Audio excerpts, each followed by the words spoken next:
What is up, fellow crypto fans? This is FrugalBC here for our weekly live stream. We got all kinds of news about Algorand, Hedera, Near, stuff about AlgoFi, about Celsius, XRP, lots of great stuff on the show today. So I hope everyone's doing well out there. Hope you're ready for a great show. We're giving the rundown what we're going to go through today. We're going to talk crypto prices, including Algorand, HBAR, Near, all our favorites, as well as just kind of general top 50. We're going to look at the ASA charts on Algorand because there's some really interesting stuff going on there. Going to look at DeFi Llama and a new metric that someone suggested recently this week. I think it's actually a good thing to look at. So we'll take a look at that metric. Maybe give us a little more idea of how these chains are being used. And a new one called the Chain Trail Report. We're going to be looking at some dApps on Algorand. I think this is a really cool metric that we're going to look at. Very exciting. Also, we're going to take a look at a mobile payment app that I bet you haven't heard of because it's not really aimed at the English-speaking world, but it's really, really tearing up Algorand and is a big deal in the space. We're going to talk about that, plus some new details on AlgoFi and what's going on there. So definitely want to stick around for that. And Saucer Swap version 2 releases. We're going to try it out live on the live stream. That's right. We're going to do a live review. You know, I like to test these things out, try them out, and let you know how they go. We're going to do that right on the live stream. So if you're watching along, you get to see the first run at it before I do any edits. Also, a quick little perspective on how far Algorand is from its all-time high and how that relates to other cryptocurrencies. I think that's really interesting. I think you're going to find that interesting. Let's see what else. Where's my chat? Oh, here's my chat. Former Celsius CEO Alex Mashinsky finally arrested and busted. We got all the details on that. We're going to go through that story. I think it's really fascinating. And XRP, the biggest news of the week, probably of the month, maybe of the year for crypto, is that XRP won its lawsuit against the SEC. And that's just not a big deal for XRP. That's a big deal for crypto in general. We're starting to see the tea leaves change a little bit. And I think this is really, really a good sign for crypto, a good thing to have happen. So we're going to dive into that story and talk about all the things behind that. I think this is really neat. So, well, welcome to everybody who's watching. Hope you guys are all doing really well out there today, and hope you guys are excited about crypto because it's kind of exciting times right now. If you're new to the channel, feel free to hit the like button and subscribe to the channel. I'm really proud of the fact that like the majority of our subscribers are also returning users, or at least there's an overlap between them. So I'm excited to see that. It means a lot of you are coming back and getting value out of the channel, which makes me excited. Super chats are always appreciated and not necessary, but if you want to, if you feel so inclined to support the channel, appreciate that.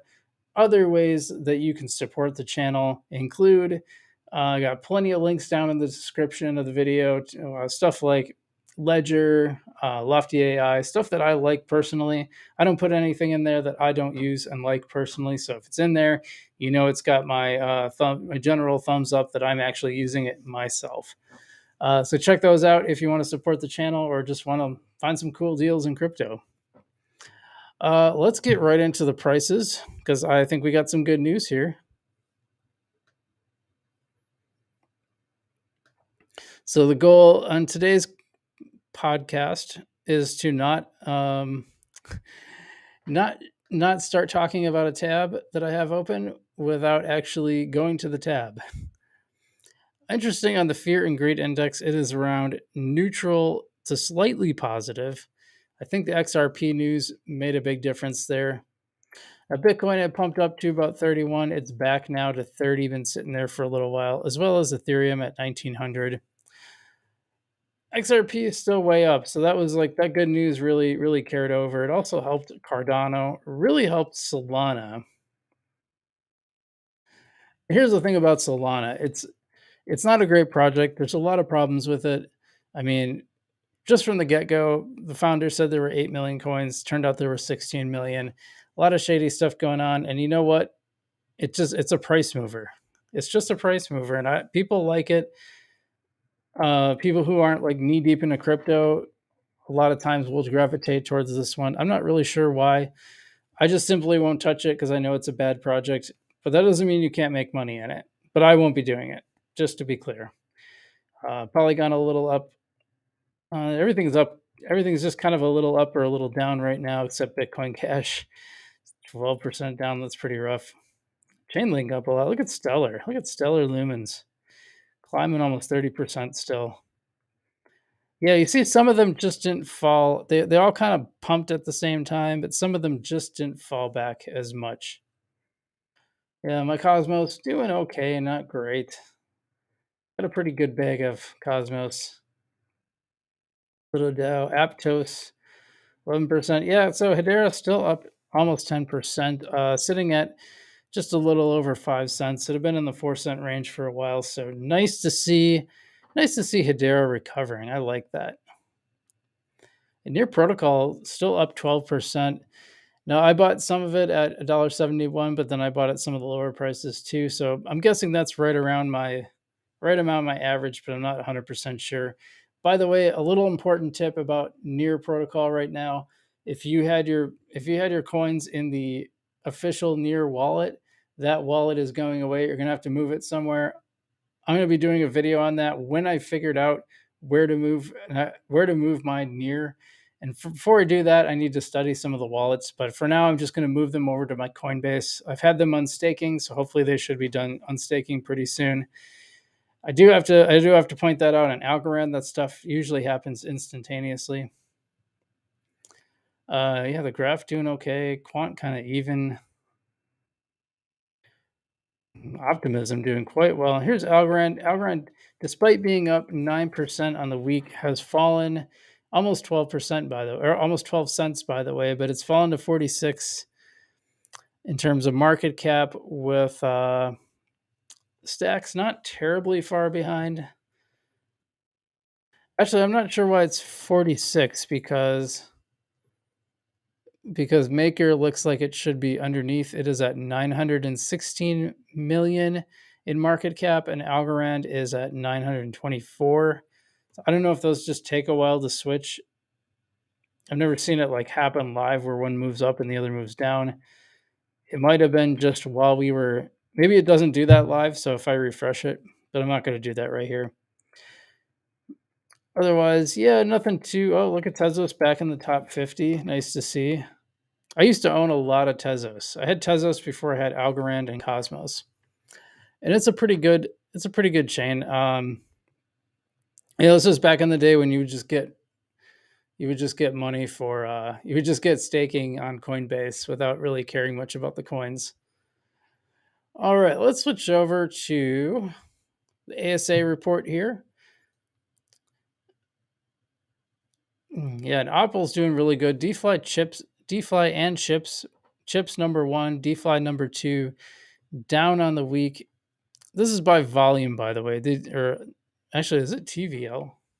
They do it by TVL now, and very interesting. It kind of makes sense in a way. But if you look at the market cap, actually, Oculus has the highest market cap. In fact, I wonder if it's at the top. Let me see. No, apparently not. Surprisingly, I'm actually kind of surprised. No, PayPay is like toward the top in terms of market cap. We'll just go back to TVL. So yeah, Oculus is doing well. I got some news about Oculus, so I'm going to share a little bit later. I thought I had that pulled up, but I didn't. Vestige. Check just to make sure I have to check every once in a while just to make sure my screen's still working. I might have to change my battery at some point. Let's see here. Alrighty, yeah, Gora really tearing it up. That one's coming up. Coop down on the week. Gora up on the week. That's a new one. Dharma Network on the top 10. Votecoin up a little bit. And Akita Inu and Yieldly is down. I don't have a full story on Yieldly, but I'm hearing these rumors about that maybe Yieldly is actually shut down. It looked like it was open. It didn't look like there were any. It looked like there was only one pool on the whole chain, so I don't know what's going on there. I'll be keeping an eye on it this week, but I don't know specifically anything that's going on with it. Their Twitter account hasn't posted in a really long time, so I don't know about Yieldly. I'll just leave it at that. Okay, so I think this is kind of neat. So last week I was sharing about the TVL between comparing Algorand, Near, Hedera, and Polygon. And someone said, well, what about users? And I'm like, okay, let's take a look. So you can't really see it very well from the visualization. Hedera and Polygon actually don't show us active users on here. So this is one of the reasons I didn't use it. But Near has returning users of 43,000, almost 44,000. Algorand is just under 39,000. So a few more returning users on Near than Algorand, but it doesn't really show us much. We can switch over to TVL too.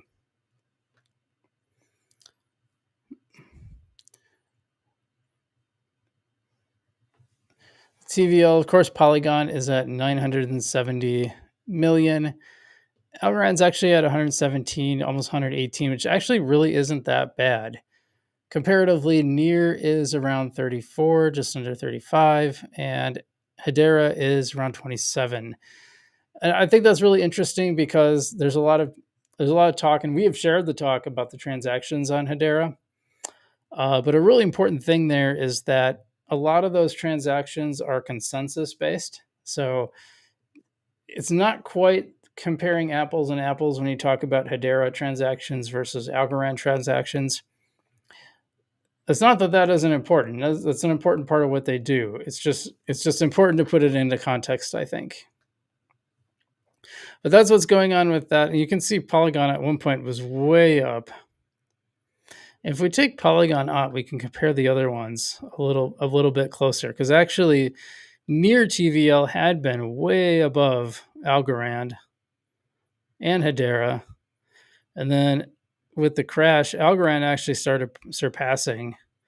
And its TVL has stayed pretty strong despite, I mean, you'd expect way more of a dip compared to the price dip. So that's pretty impressive, I think.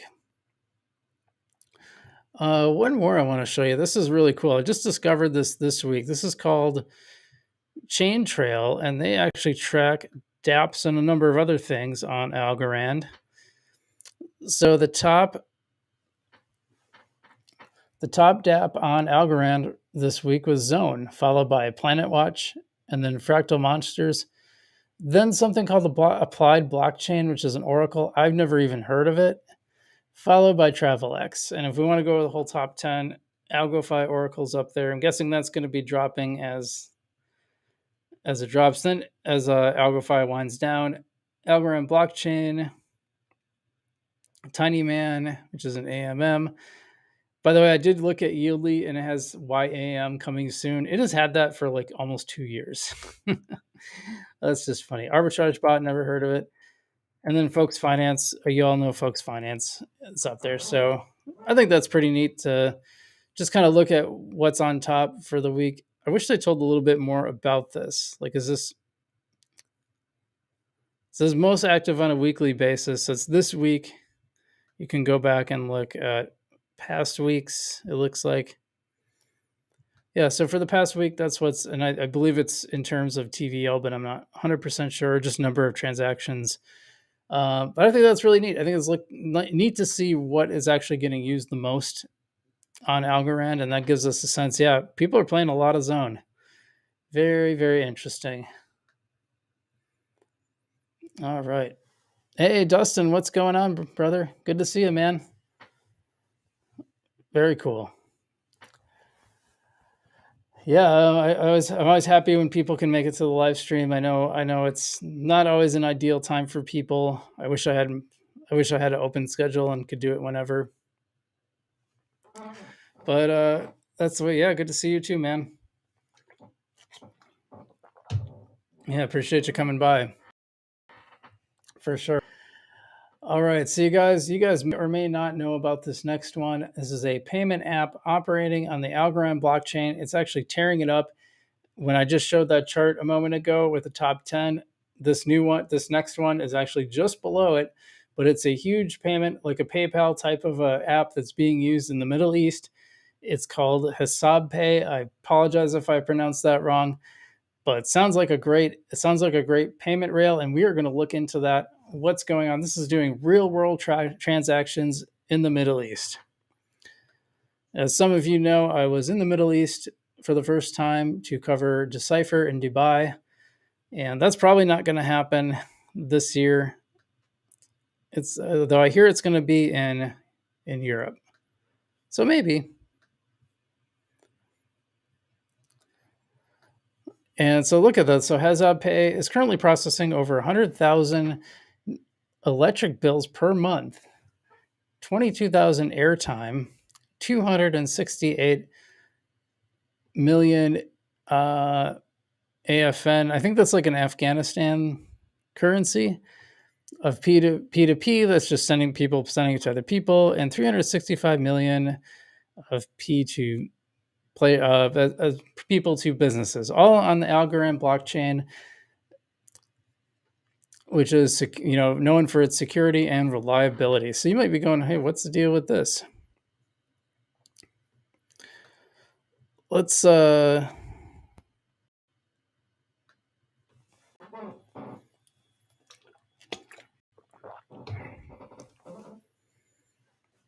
let's go to their website, because I think this actually lays out a lot of stuff. You can download it if you want. Trusted by 500,000 users, so that's a pretty good start. I'd like to see this get into the few millions, but experience a revolutionary shift in digital payments with Hesab Pay. Again, apologies if I'm pronouncing that wrong. Enabling effortless money transfers, bill payments, and gift card purchases. Seamlessly send, receive, and transact with ease. Here are some numbers. Here's what they've done so far: 4.2 million transactions, $80 million in fund transfers, and $10 million in bill payments. So this is real world use case. Okay. This is someone taking this app on the Algorand blockchain, paying their bills, sending money from themselves to other people or to businesses, paying businesses, doing their business on Algorand. This is what you want to see. I think this is really, really cool. Anyone, anywhere, anytime with Hesab Pay. Say goodbye to long wait times and complicated processes. They enable you to transfer money effortlessly over 20 channels. I don't know what that means. Including banks. Oh, it just types. Including banks, cards, Apple Pay, Google Pay, Microsoft Pay, and even USDC. Funny that they don't mention Algorand, since it's built on the Algorand blockchain, but that's okay. Experience the convenience of instant and hassle-free money transfers right at your fingertips. 100% secured on the blockchain. They have cash withdrawal. They must have Hesab Pay or MoneyGram agents around in Afghanistan. It looks like it's mostly getting used in Afghanistan.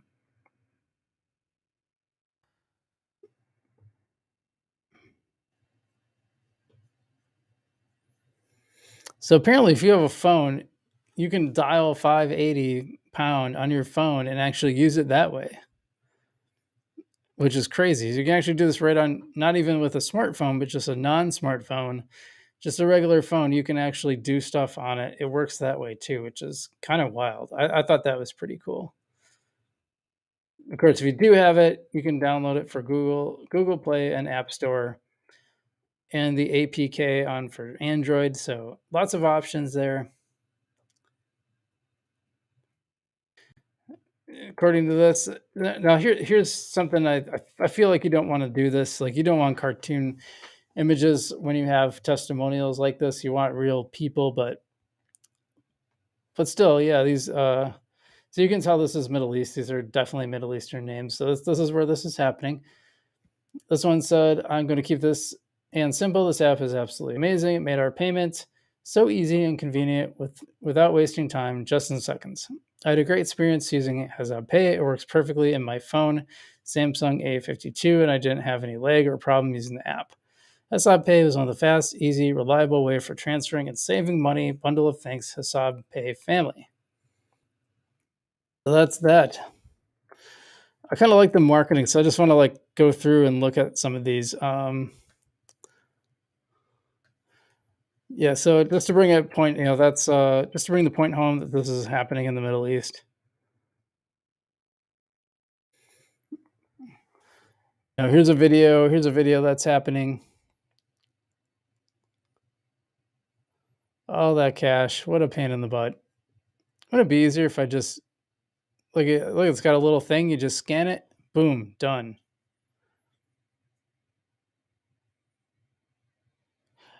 See, watching something like this makes me really bullish on the future of payments. This is where I think Algorand shines, and I think we're going to see this. Okay, it's starting over again. So that's Assad Pay, and I think that's really awesome. I think that's a great that's going to be great for the ecosystem. It's great for I think it's what the future is. It's what the future that we're looking for. That's going to be such a big deal. So I'm really excited to have basically a PayPal type app happening on Algorand.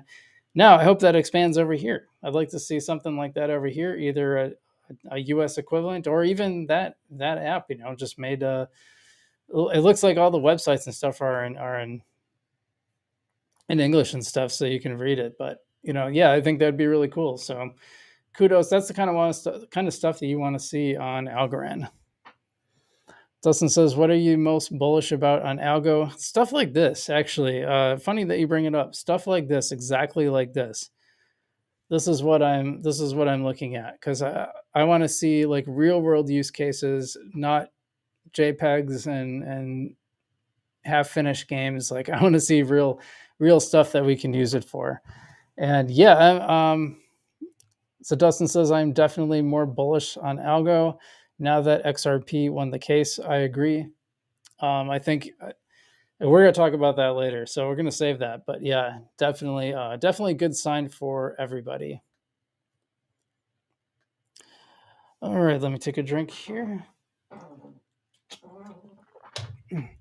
By the way, everyone, feel free to leave comments anytime you want.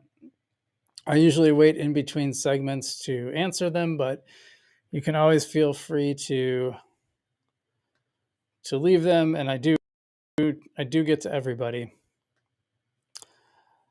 All right, so last week we had the collapse of AlgoFi, which was a pretty big player in the Algorand space, a pretty big DeFi project. Some people mistook my video, especially the clip that I put out, mistook that for me saying Algorand itself was collapsing, which I did not. I mean, I very clearly had a picture of the AlgoFi logo, and I think I was really clear in my video, so that didn't happen. But there's a few more details about AlgoFi going under, and I do think it's a big deal. It's pretty bad. It's a pretty big deal to have this size of a project collapse on Algorand. Some more details because there's a lot of questions out there about what's going on with AlgoFi now, especially the bank coin now that it's closed down. Let's take a look.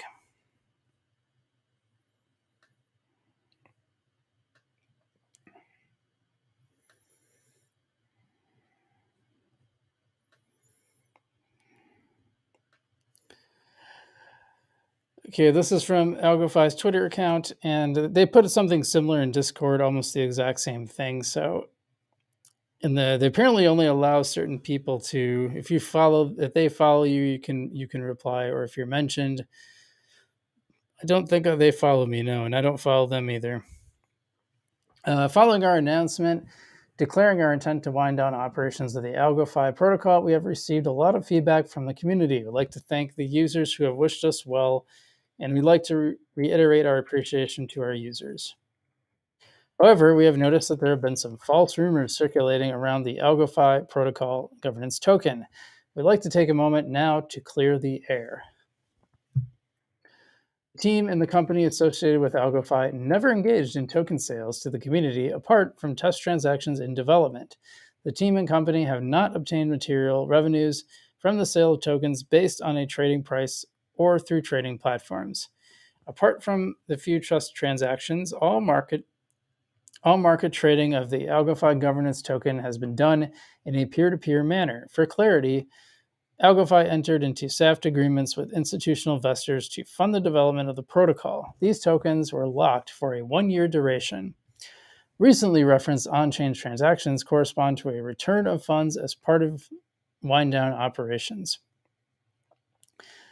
I actually didn't see that rumor, but that's interesting. I heard some other stuff, and we're going to show you some stuff at the end here that's really important.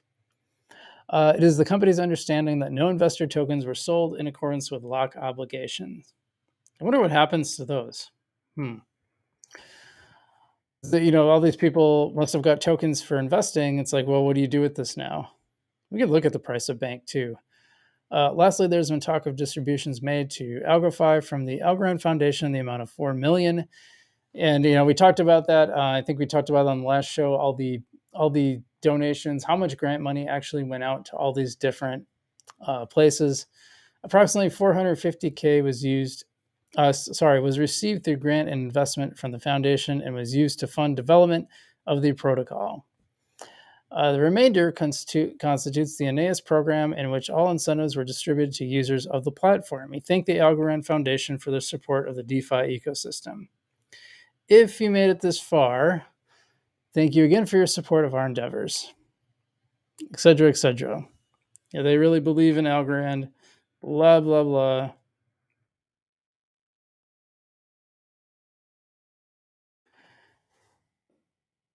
Maverick said Stacy was taking Stacy Warden, who follows me, by the way. I thought that was interesting. All of a sudden, she was following me. I don't know where that came from. It says, can you please help the community understand more on the Aeneas program distribution of USD 3.5 million algo?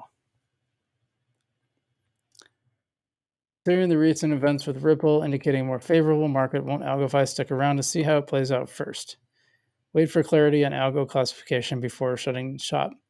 Yeah, or how come none of these protocols have reached out to anybody to say, hey, anybody interested in buying us and continuing to run this instead of?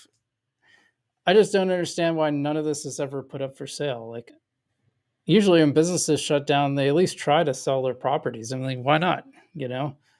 Is there rules that they can't? I'm just really curious. I don't really understand that.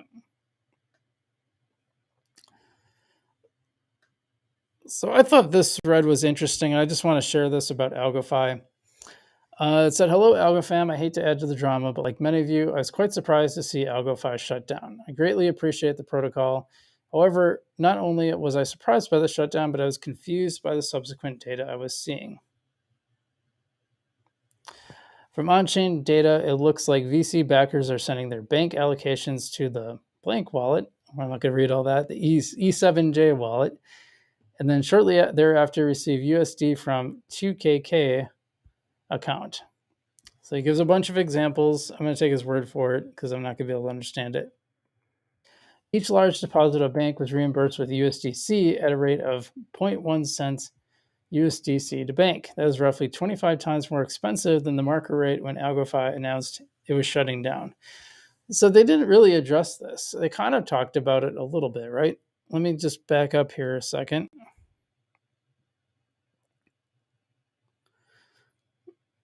They say that the team and the company associated with AlgoFi never engaged in token sales to the community. Okay, well, that's not it.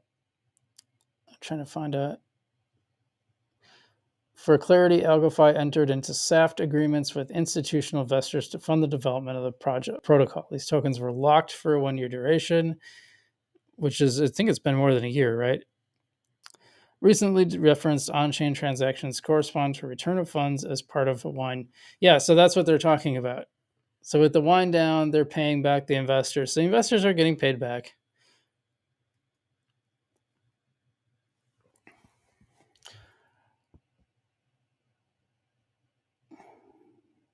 Another $84 million was another 84 million was deposited and presumably was compensated off chain. These deposits came from the following transactions.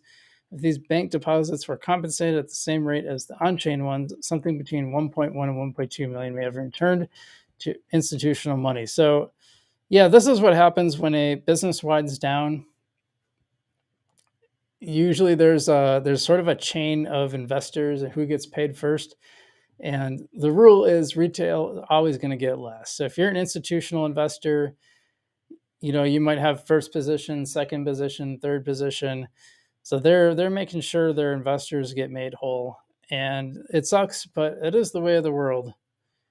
So people might think that the way of crypto world works a little bit differently, but it really doesn't.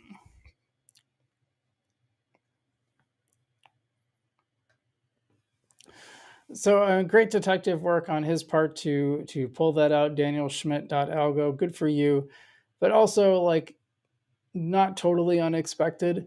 It is interesting that they got it at such a different price though, because they should have had to take the risk, and they might have had some agreement. You know, it'd be interesting to see their actual investment agreement. What happened there? They may have had an agreement where they get paid out at a certain rate if AlgoFi were ever to shut down, and but if they had that much to pay out, it's like, well, why did they think they couldn't make it? That seems to imply that they had quite a runway if they could have that much to pay back. So I really don't know what's going on there. It's really kind of a mystery, but I don't know if their explanation quite covers everything that happened that Daniel Schmidt.algo laid out. So good work for you. Good work laying that out. We're going to keep following AlgoFi because that is probably the biggest protocol to shut down on Algorand in the bear market. We've had plenty, definitely had a number of them, but that was probably the biggest one. So interesting. Let's see what else we got here. Thanks for tuning in, everybody. This is great. Yeah, we're going to try. Actually, I'm going to do one other thing really quick before we jump into the saucer swap on Hedera. That's going to be kind of fun. I just want to show you this one little thing here.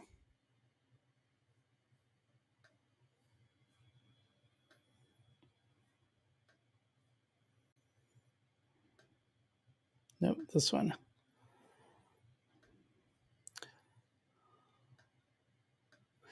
This is from a friend of the channel, JT Invests in You, also a great Algorand YouTuber. So the QQQ index is 7.5% away from its all-time high. The SPY index is 6.5% away from the all-time high. Bitcoin 122% away. ETH 154% away. Algo 2,550% away from the all-time high. And he asked, when will crypto catch back up to equities? But here's how I saw that one. I thought if you're 2,500% away from the all-time high, that is a lot of ways to return. So just returning to the all-time high, if you're investing right now, if you're putting money into Algorand right now and it returns to the all-time high, like that's a lot of percent to go up. That's a long ways up to go. So I think right now, if I put some money in on these lows because I think that's really pretty close to the bottom. It might not be the bottom, but I don't think we're going to get like 1 cent or 2 cents. And if I do, I'll probably buy some of that up too, just to lower my costs down. But yeah, pretty kind of puts it in perspective. I didn't realize it was that much off. I knew it was off the other coins, but I didn't realize it was that much off. So very interesting stuff. All right. Let's get into the top of the hour. Hope everyone is doing great out there. We're going to try this out. I've never done this before, but we're going to try live on the show. I'm going to do a saucer swap. I'm going to go live into saucer swap. I don't know if it's going to work. It might be buggy, but let me see.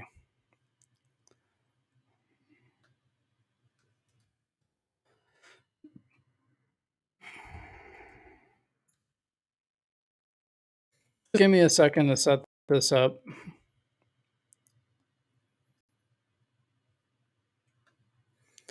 Just bear with me because this might be a total disaster.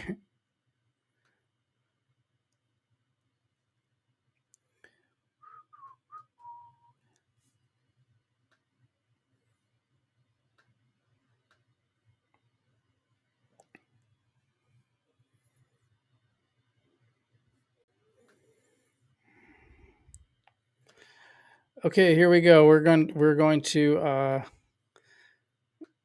test out Saucer Swap Labs live on the show. Okay, so the first thing that happens when you pull up Saucer Swap Labs is you get a little thing that you have to read all the conditions. You have a little button that says you can read to the end. So you didn't really read to the end, let's be honest. So you hit OK. All right, then we're going to go connect our wallet. I have hashback, so and then what's really annoying is I'm gonna have to go through my email. This is one thing I don't like. So my little hashpack tab is coming up. I'm not gonna show you guys that.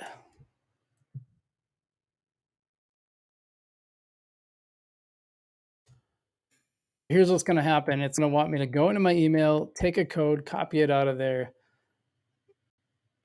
It's gonna take a little while too. It'd be cool if it didn't do that.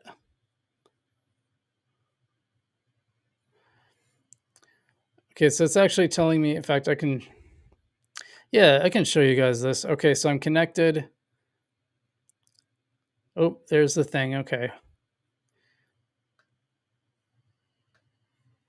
All right, give me a second. So this is the you actually have to go in your email and like find the code. Cool that it probably helps make it a little more secure, but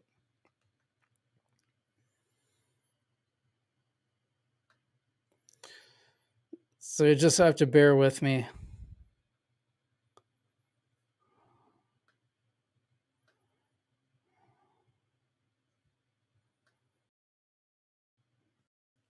I thought it would just give me a code.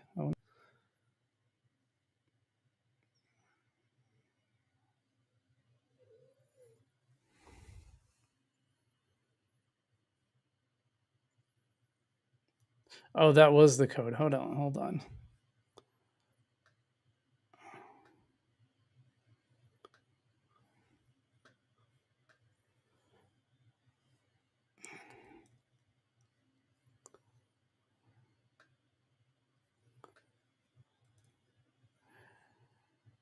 All right, so all you do is enter the little code. I'm kind of skipping over that part.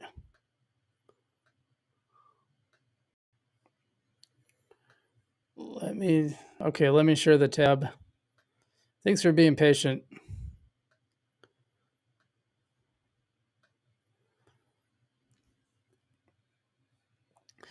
Okay, so now I have my saucer. I'm going to put 10 into the saucer swap. So I'm going to hit the connect wallet. Opens here. So here it opens on saucer swap. I have to click the wallet, hit approve. And there I am. Now, anyone, if you guys have done Algorand, you guys are probably familiar with this, but you have swap where you can exchange from one coin to the other, liquidity where you can provide liquidity, farming. So let's just see. I'm going to go to farm really quick.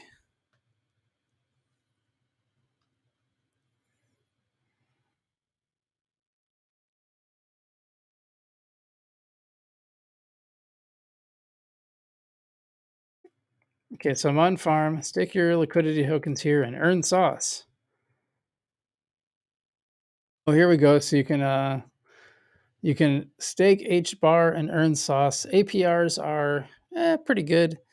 Not what we normally see for crypto, but you can earn sauce. You can also earn USDC. Actually, that seems like a really good deal. Stake H bar, earn USDC. So you're earning in dollars and you're earning 36%. That seems too good to be true, but let's try it out. I thought we were going to do sauce, but we're going to. Okay, so I'm going to hit the stake button. I have them staked, so I wonder if it'll let me. Let's do. Oh, is it an LP?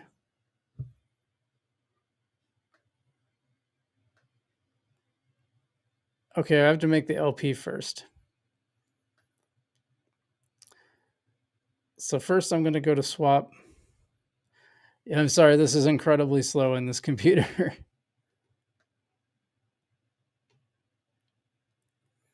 And I mean slow.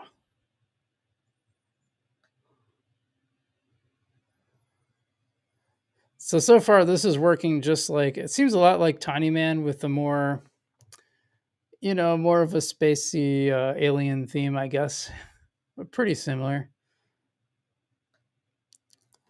Let's see, 10 H bar would be 51. We want.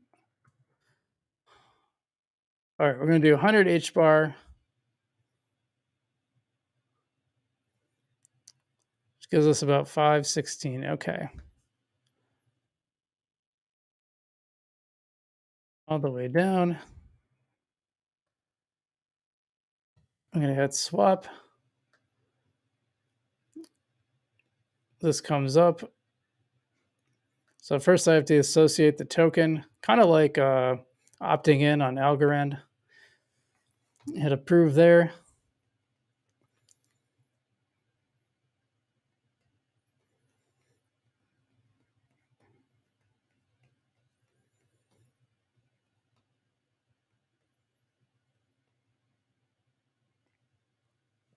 So it takes a little while.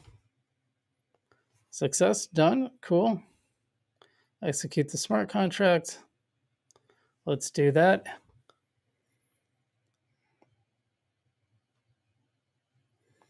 Almost a full H bar for network fee. So that's about probably a little under 5 cents because it's a little under 1 H bar. So that's about what Cosmos is. Not as cheap as Algorand. Okay, done. Oops, I still have to send, I think. Oh no, this is okay. Yep, we got that now. Oh, hold on. Switching between the tabs is a little tricky.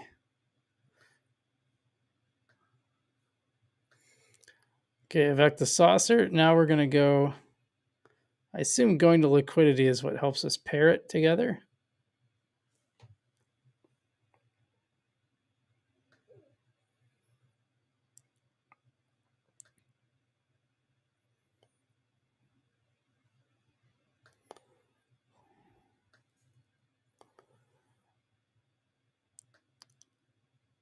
All right, we're going to hit approve and supply. It's just coming up to hit. I'm not going to share it this time. I'm just hitting approve on the Hashpack wallet pop up. So I know you guys can't see it. It's just executing right now. Instead of flipping back and forth every time, this time I'm just going to do that. So you guys can see the screen. It takes a little while. Then it'll have approve, eject, reject. I'm going to hit approve.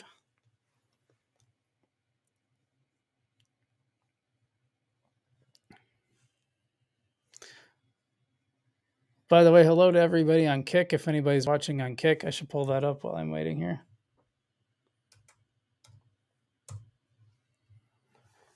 Okay, hit done. Now I hit approve again. So a little bit, maybe one more step, then.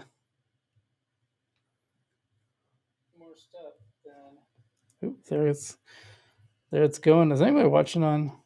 No, I got nobody on Kick. Still executing. I just wanted to pull up the stream to see if I had any viewers. Oh, contract error.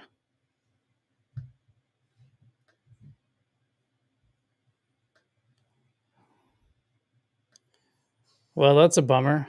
All right, I'm going to try it one more time if it didn't work. Oh, maybe I got to leave. No, I should have enough. I don't know if it just took too long. All right, we're going to try again.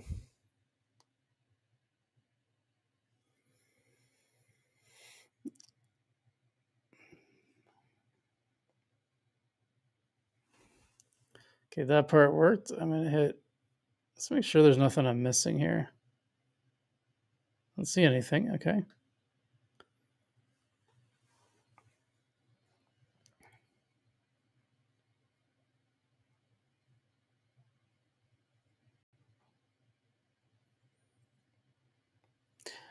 Sorry, this part's really probably not very interesting. I apologize, but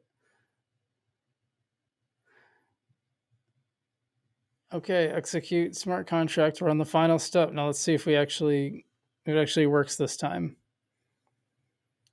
Max gas is 0.3 H bar, so that's pretty reasonable.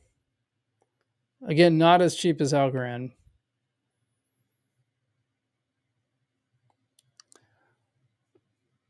I hope it works this time. It did. Oh, there we go. There we go. So I'm going to close that down. It's applying liquidity. Cool. Now, one more thing. We wanted to go to the farm.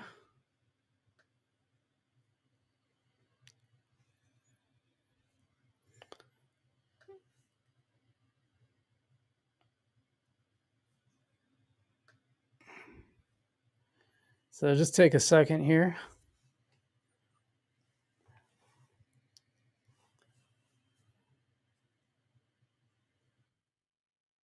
Down to H bar USDC.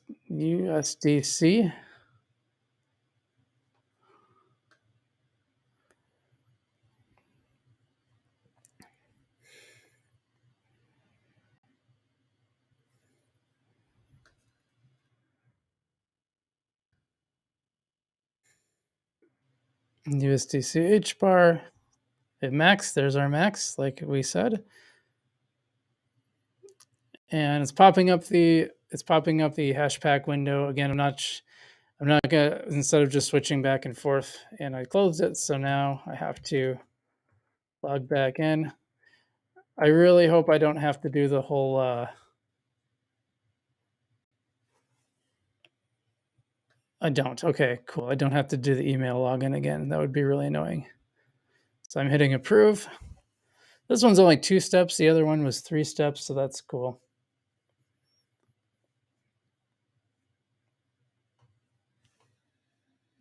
Oh, we have some viewers on Kick too. Hey, welcome guys. Welcome back. We're doing a swap. We're testing out Hashpack, or not Hashpack. We're testing out Saucer Swap.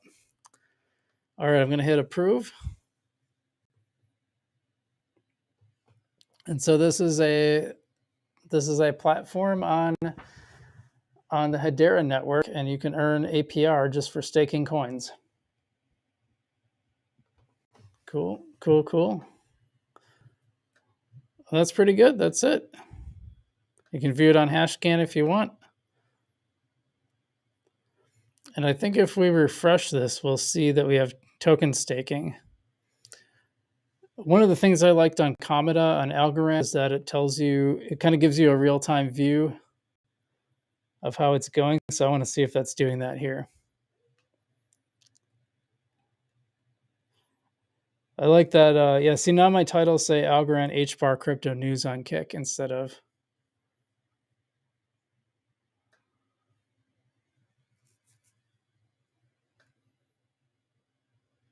All right, let's see what we got.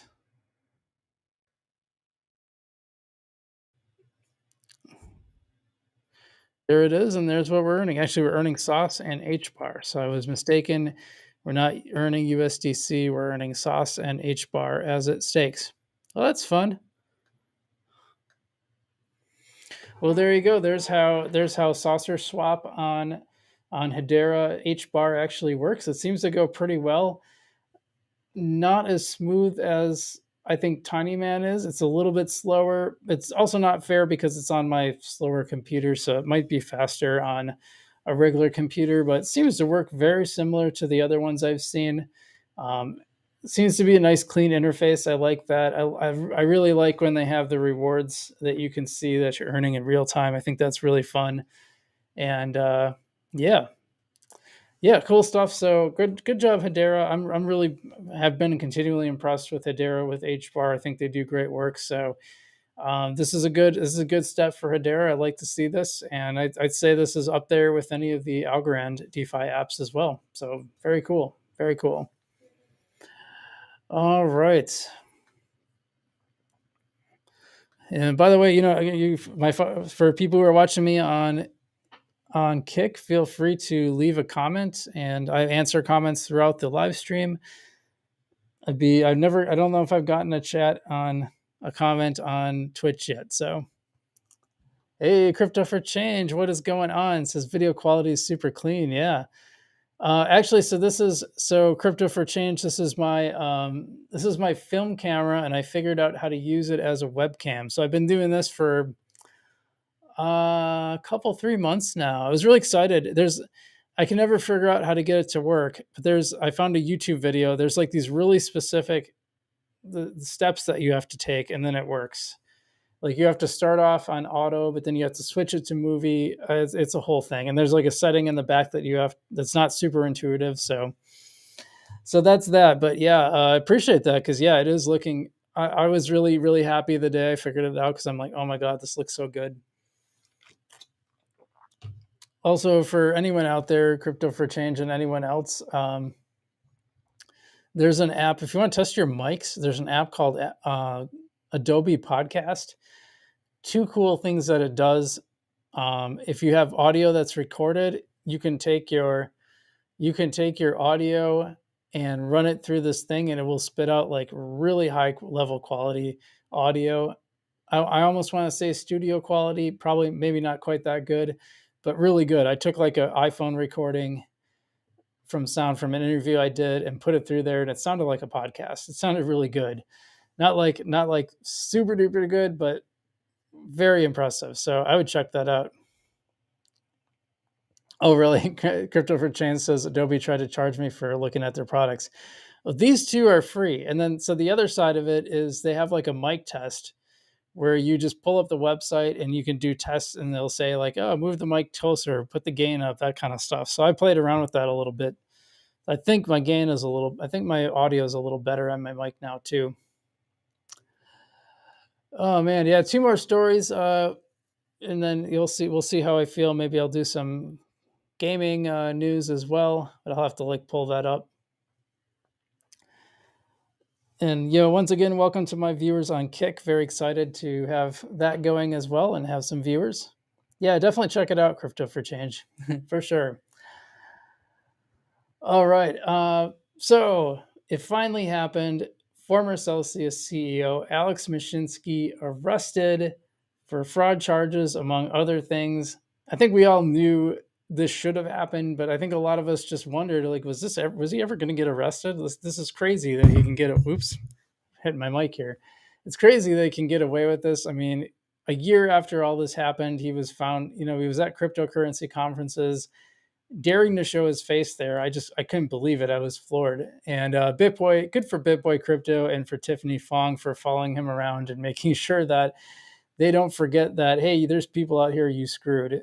Say what you want about those guys, but I know some people really like them, some don't, but I think that was a good thing for them to do because they're standing up for the people. Well, let's take a look at this.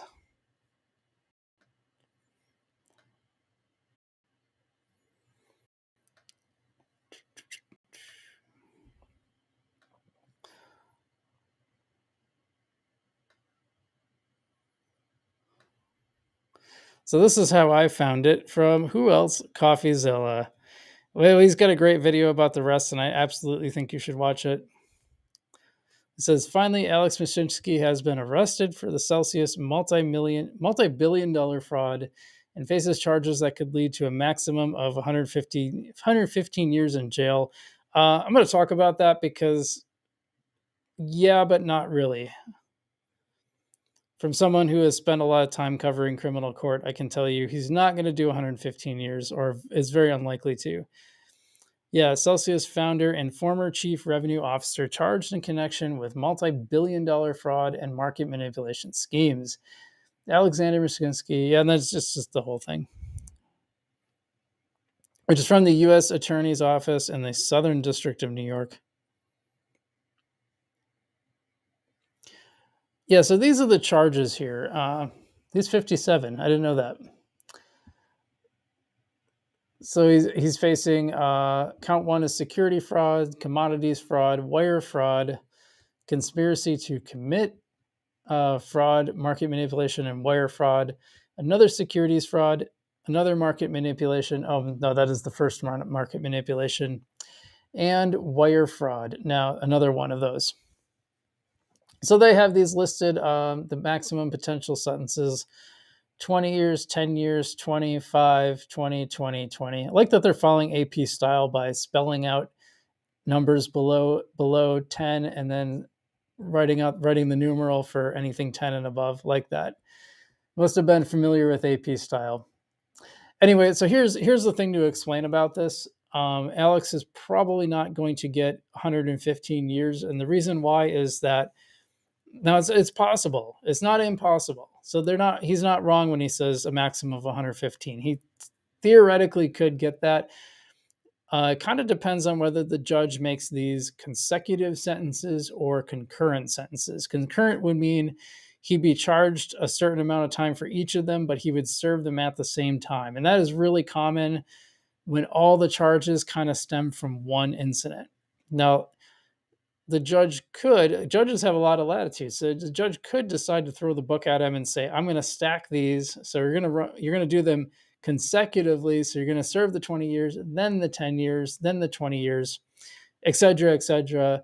But that would be pretty rare in the case like this. Usually if it's all with like one basic incident or fraud, usually they're all going to be served at the same time. So it's effectively one sentence. This is how criminal court typically works. Or at least I should say that's how it worked in Wisconsin where I covered it.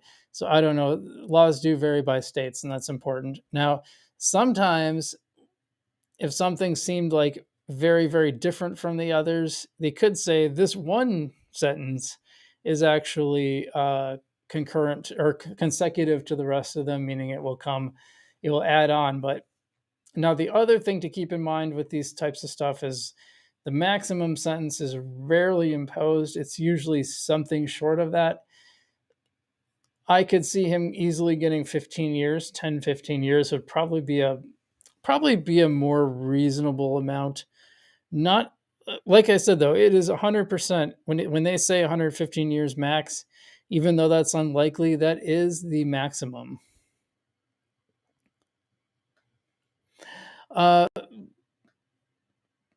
Let's see here. But I want to talk about something else here too, because I think this is really interesting. This is a post from 2 years ago, and I think we all got to take heed of this. Okay, this is really important. I think this is really, really a big deal because we all get into this line of thinking. We think like this.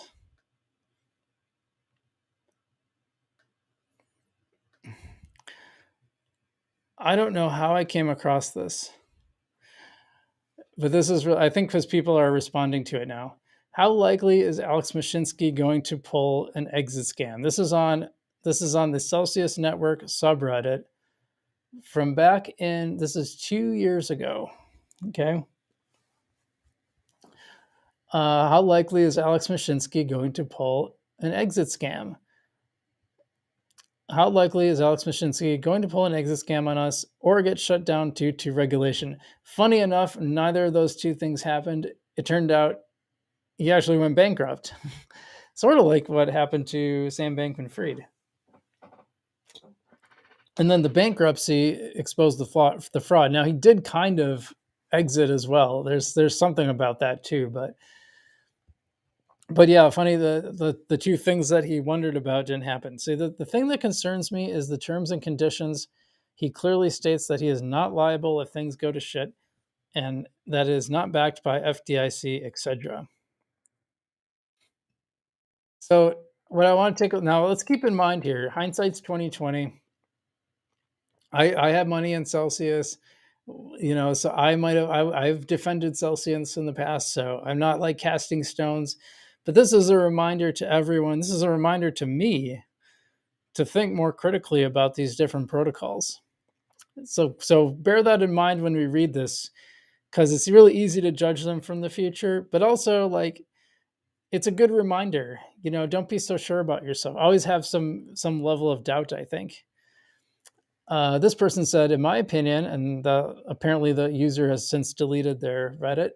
In my opinion, not likely. 1 million users and $20 billion in deposits registered in the US. Weekly AMAs, lots of transparency. Company is way too on the map for him to try to a rug pull and successfully get away with it. He's already wildly successful. Yikes. Well, he wasn't. He wasn't. Oh my gosh. This person said, exactly, he stands to make more money just operating long-term above board than become hated and hunted for quick gains. You would think. You might think that. Not what happened. This guy, Pensive Walk, people who run exit scams do not create a wildly successful business model.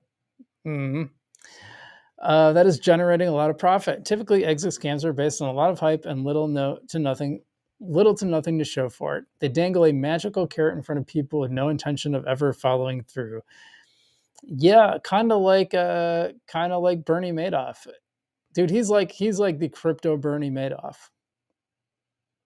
Sam Bankman-Fried is not like Bernie Madoff. He's like in another planet. His scam was just brought.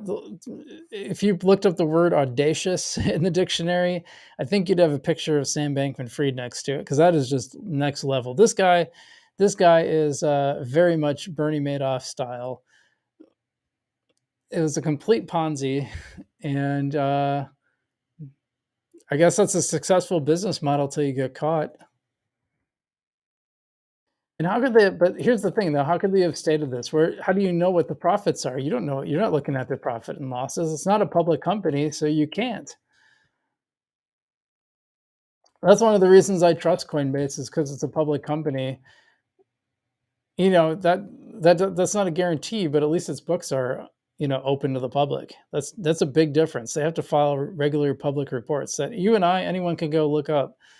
I mean, it may take you a little while to learn how to do it, but it's not that hard. You just have to know where to look.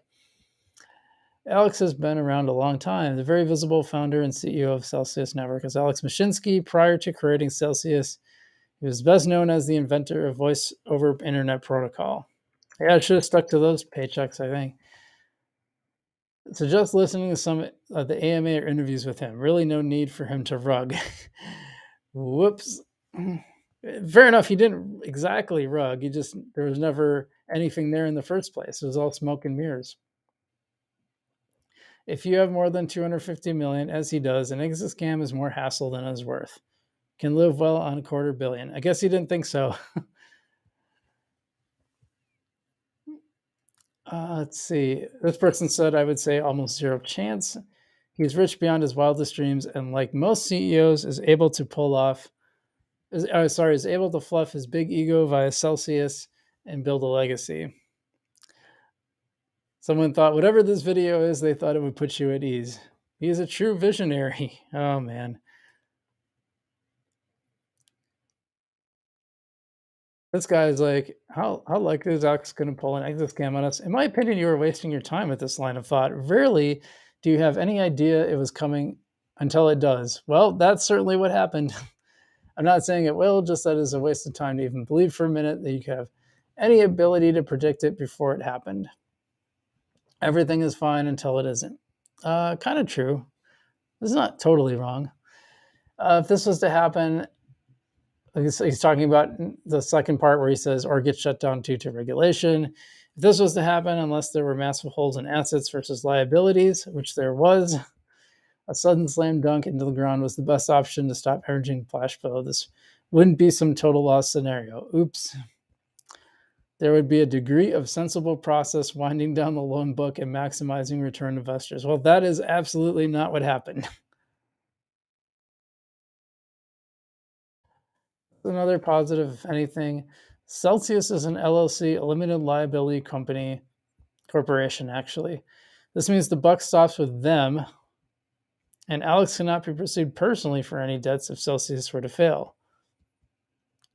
That fact that he is making it very clear isn't really anything to pick holes in. Well, actually, that's not making the point you think it is. I'm just trying to see. There was a good one. I'm just trying to find the ones where they talk about people have been saying, like,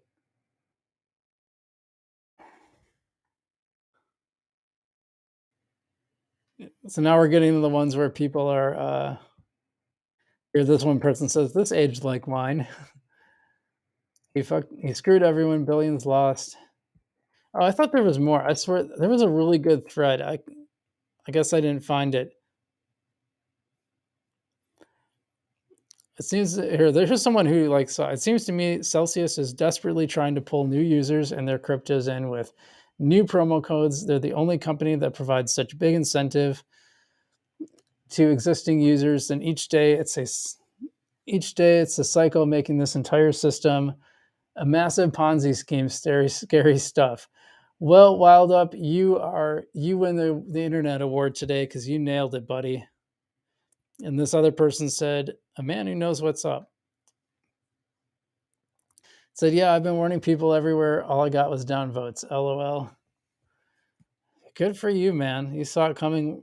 What did he see now? Yeah, desperate to pull new users and their cryptos in with new promo codes. Smart guy.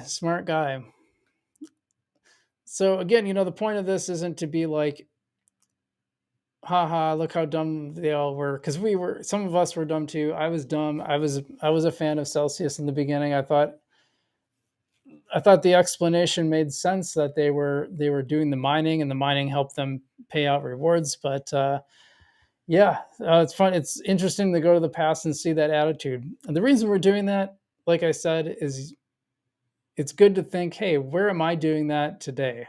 Where am I doing that? Where am I missing? Crypto for Change says making him sweat for sure. Yeah, I'm glad they did that. Definitely. Dustin says, I love CoffeeZilla. I'm a huge fan of CoffeeZilla myself. Love the guy. I think he does great work. Let's see.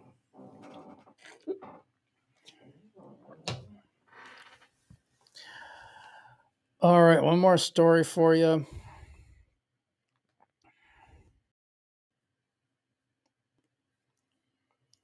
Probably going to be a little short on this one. Okay, so obviously the big news last week, big breaking news, XRP won its lawsuit against the SEC. SEC had a response to this, but I think the news was positive for crypto. It was positive for XRP itself, of course, really pumped after winning. So that's a big deal.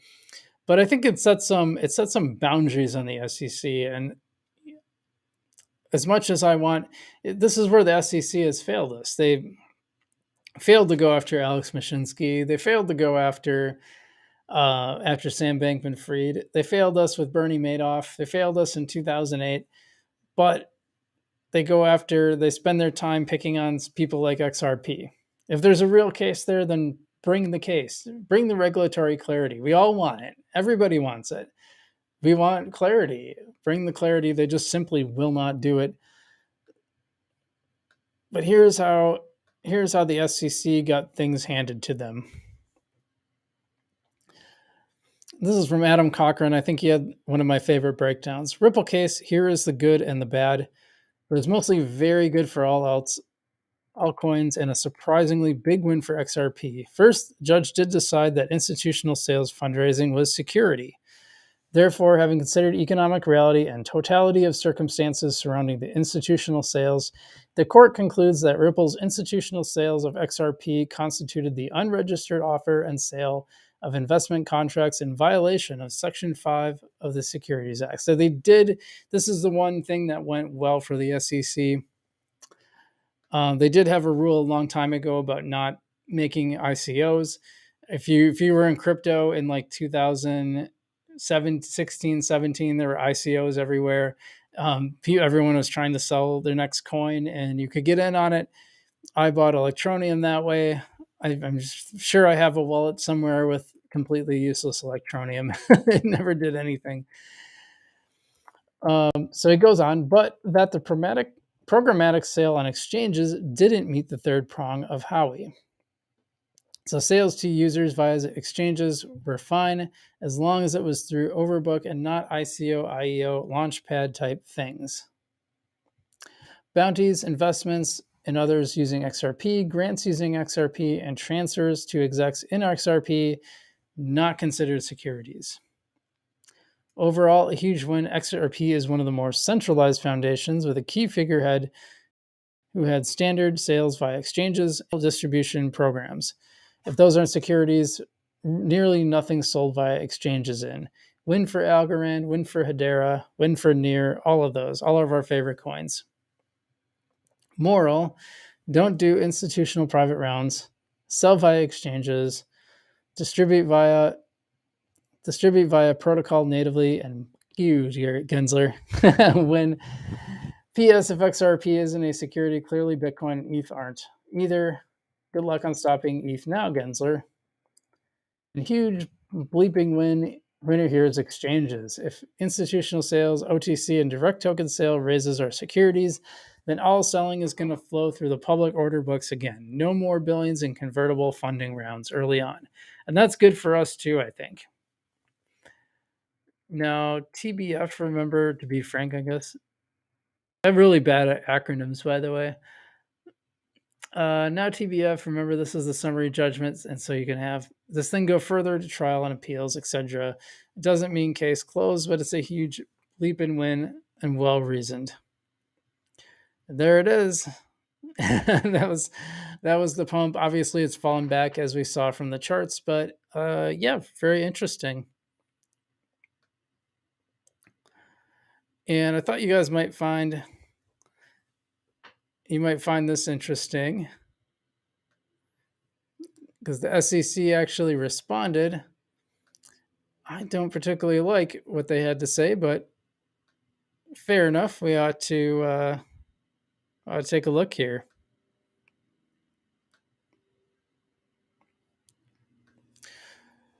The SEC with super cocky response on result of the Ripple lawsuit. We'll go back to that. It said, we are pleased that the court found that XRP tokens were offered and sold by Ripple as investment contracts in violation of the security laws in certain circumstances. Yeah, the one thing that you found, of course, you're going to celebrate that. I get it. The court agreed with the SEC that the Howey test governs the securities analysis of crypto transactions and rejected Ripple's made-up test as to what constitutes an investment contract, instead emphasizing that Howey and subsequent cases have held that a variety of tangible and intangible assets can serve as the subject of an investment contract. We're really great writers over there at SEC. Further, the court rejected Ripple's fair notice argument, noting that the Howey test is clear and that claiming ignorance is not a defense of violating the securities law. We'll continue to review the decision. Yeah, you lost. So here's Jesse Hines' take. He said, companies that had ICOs, companies that use crypto, NFT, or something else to fundraise, companies that hit ICOs through some sort of X2E mechanism, play to earn, move to earn, listen to earn, etc. This is not a fight over crypto space as a whole. They lost with XRP, but they got good case law for attacking a bunch of other cryptos. Yeah, it'd be interesting to see what happens in the play to earn space on this. But overall, despite what the SEC says, obviously this is a huge win for crypto in general, for altcoins. Mostly this is a big loss for the SEC. And again, I'm all about having regulation, good, sensible regulation that is made to protect consumers, that has some input for people who actually understand crypto and what it is. And we see that is not Congress. It's absolutely not Congress. So I hope they involve people who actually understand this stuff. That would be great. But yeah, good win for XRP, good win for crypto, and I'm glad to see it. Agreed. Yeah, the SEC has failed us over and over. I mean, they just, if you've dove into the Bernie Madoff, and I highly recommend you do. There's a great movie about it that's pretty spot on. There's also a really good documentary. I think it's still on Netflix that you can watch about Bernie Madoff, and you can see how much they dropped the ball. I mean, they pretty much went right up to it's like a drug dog going right up to the stash where the drugs are held and then turning around going the other way. I mean, they were so close so many times and just gave up. Not to mention 2008. I mean, they're absolutely asleep at the wheel. They had their noses rubbed in it and they still couldn't figure it out. Amazing. Let's see. Dustin says chip token is the best on Algorand with the quintuple dip. House staking poker. I haven't really looked into that because I'm just not a poker guy. As far as ASAs, I'm not wild about it. I'm very interested in Opal. I forgot to share that. Okay, one more thing before I go. I'm just going to find this really quick.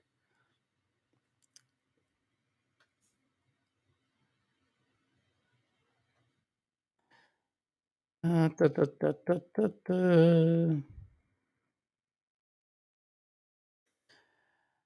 Actually tweeted a lot today. Oh yeah, here we go. Okay, this is really interesting. You guys are gonna get a kick out of this.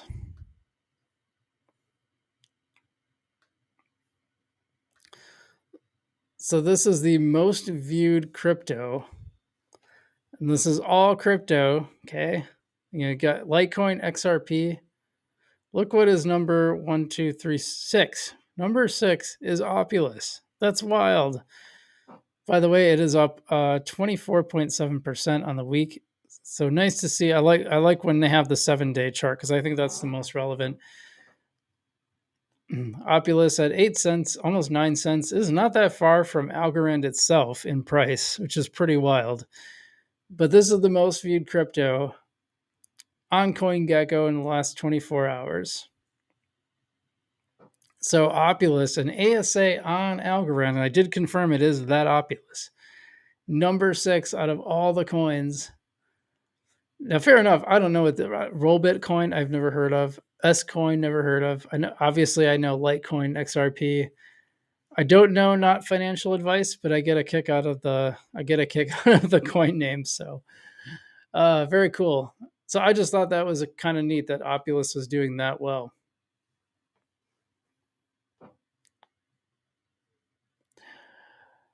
So cool stuff. Yeah, cool stuff. All right, guys. Well, guys, thanks for being on. Dustin, I appreciate all your comments today. Good to have the chat going. Nice to see Crypto for Change in the comments as well. Good dude, friend of the channel. And yeah, remember, not your keys, not your crypto. Stay safe. I got plenty of. I'm going blurry there. Not your keys, not your crypto. Ledger for the maximum safety. Check out the links below. I've got all kinds of stuff for crypto deals and all that stuff. Helps support the channel and helps you. Otherwise, hope you guys are all doing well out there, and have a good night. Stay safe, and I'll see